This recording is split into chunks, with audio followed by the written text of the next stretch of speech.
Hi, and welcome to our section on reactive programming. In these videos, we're going to get a handle on the concepts of reactive programming and then take a look at the RxPy reactive programming framework.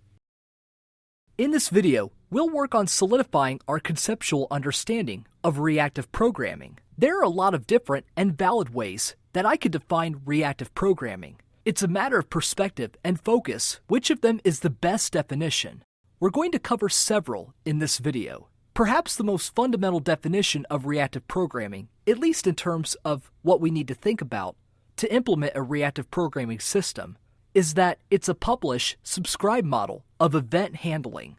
In the traditional nomenclature of reactive programming, there are observables and observers, which encapsulate the behavior of event publishers and event subscribers, respectively. In a reactive programming system, everything, or at least as much as possible, is an observable or an observer. So far so good, but publish-subscribe isn't really exciting.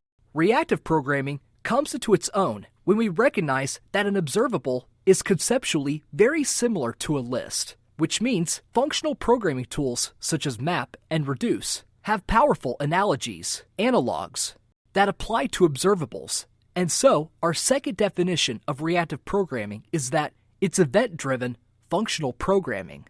The idea that we could, for example, take two observables, map a function over one of them, merge the result with the other, and reduce that merge sequence to a new value is a powerful one. We can describe all of the operations we want to perform ahead of time, and whenever a new value comes out of one of the root observables, it will cascade through our whole processing chain without further effort on our part. Functional programming operations are mostly stateless, and when they're not, the state is at least easy to define and keep contained. That means that our event-driven, mostly stateless reactive programming systems are very well suited to asynchronous or parallel execution. Thus, our third definition of reactive programming is that it's a systematic way of writing high-performance asynchronous or parallel code. So what is reactive programming?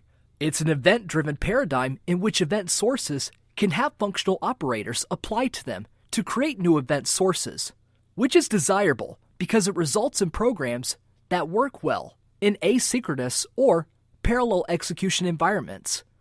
In the next video, we'll put together a very bare-bones reactive programming system from scratch.